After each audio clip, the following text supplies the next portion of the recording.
How to control our mind?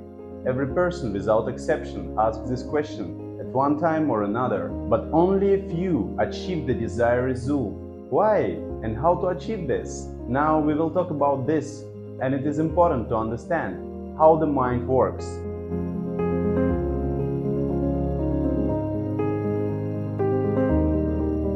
Because if we understand how it works, we can control it. It is like with a phone. You need to know which button to press for video to open. Hello, my name is Ian and I'm a yogi. I spent 2 years of my life in India in yogic ashram. All this time, for days on end, I practiced yoga and studied the mechanics of our body and mind. About how it works. Have I learned everything? No, but I have achieved a lot in my research and I'm willing to share it with you. So, first we need some basic knowledge. The mind, if greatly simplified, is a combination of your memory, identity, intellect and awareness. These 4 things. It happens sometimes when a person have a very strong memory, but he is not very smart. Then we will say that he is erudite. It also happens when a person have a very strong identity. Then people will say that, oh, he is a really strong person. Oh, he have a very strong character. Things like that. So sometimes someone can have a very strong intellect. So then we will say that he is smart. It also happens when a person have a very strong access to awareness and consciousness. Then we will say that he is a sage. Now on the shelves. Memory includes everything you have ever encountered in the physical world. It continuously records everything and you have no choice here. Everything is recorded even while you sleep, but you don't have a conscious access to it, only to some parts. Control of this part of the mind, of your memory, can only be expressed in limitation. If you don't see, smell, hear, or touch, or taste something, the memory cannot write it down. So, control of memory means control of incoming information. So you can isolate yourself from unwanted influences and you can enhance the desirable ones. So you need to find some balance. The second is your identity. The most important thing is how broad your identity is, because it works like this. If you believe that you are American or for example Japanese and your identity is strong, then if someone says something bad about your country, you will be ready to fight for it physically. Typically, people's identities includes friends, family, loved ones, hometown, home, profession, things like that. And no matter how crazy it sounds, but all of this for us is us. The brain is designed this way, so everything that we consider as ourselves or ours should be protected, must be protected. Actually, this is the only reason for all conflicts on the planet right now, because the only reason for the conflicts right now between the people or between the countries is limited identity. I'm just trying to say that this is a very simple thing. For example, if you are an American and you think that Japan is also your country, and for example, just for example, Nagasaki is your favorite city, maybe it's your hometown, so then you will never drop bomb there, because this is your identity. This is a part of you. You cannot destroy it just like that. You have emotional connection with it. And even if the president will give such an order, you will not do this, because this is not possible for you. Therefore, small identity is a cause for any conflict at any level. If you consider yourself Chinese, is it a big identity? I don't know, it is a big country, you tell me. This is a serious question. China is a big country. Maybe if I will think that I'm a Chinese, maybe it is a big identity? No. Even if you will think that you are a Russian, Russia is the biggest country, but if you think that you are a Russian, this is very small identity.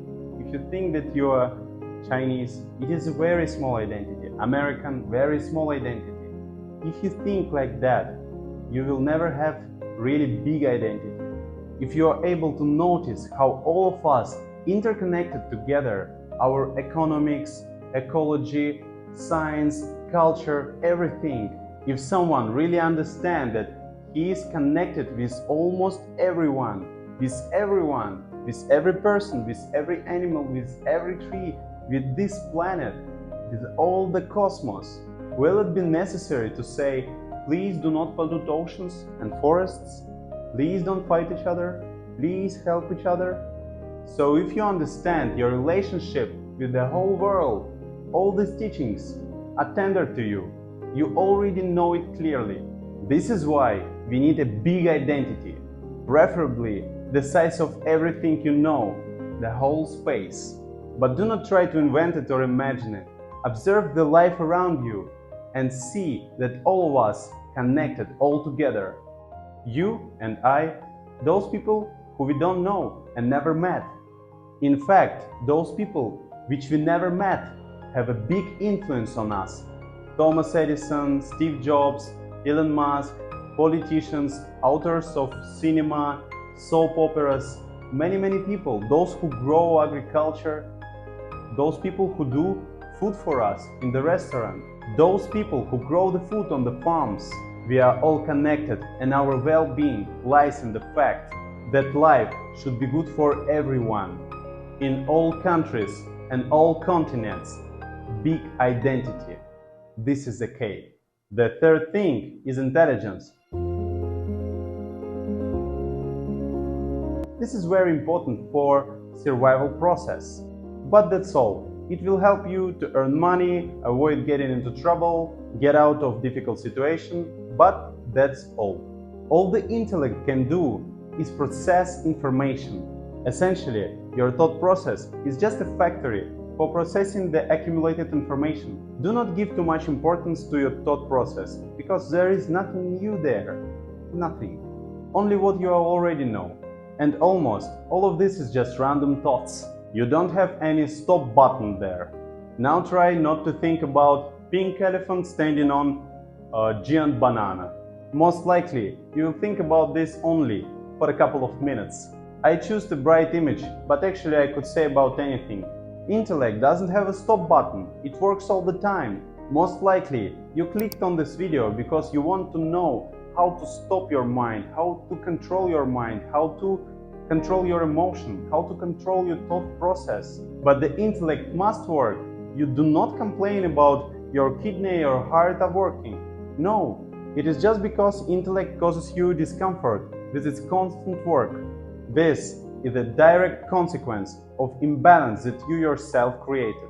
The good news is that if you did it, you can fix it. Just understand that if you are sad now, this is because you want it. If you cry, it is your decision to cry. If you are angry, it is your decision. Yes, maybe someone did something, but actually, it is very important to understand that someone did something, but how to react on this situation is completely in your hand. It's not me or someone else, or I don't know, some guy from Africa who do decisions for you, who decided that you should react like this. It doesn't work like this. You decide.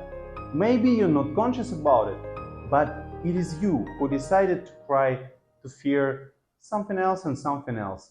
This is every time your decision. I know that it will never be a popular opinion, but this is the way it works. If you understand this, you will gradually have control over it.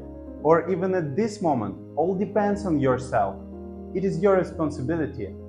I'm not asking for everything, but you can try to do the best choice. This you can. We already talked about consciousness in another video, so you can click on the link and check it. If you like this video, we can talk about it more. If the video was useful, please like it. I will be glad to see your comments. Now videos will be released more often on this channel. Thank you for watching. See you in the next video.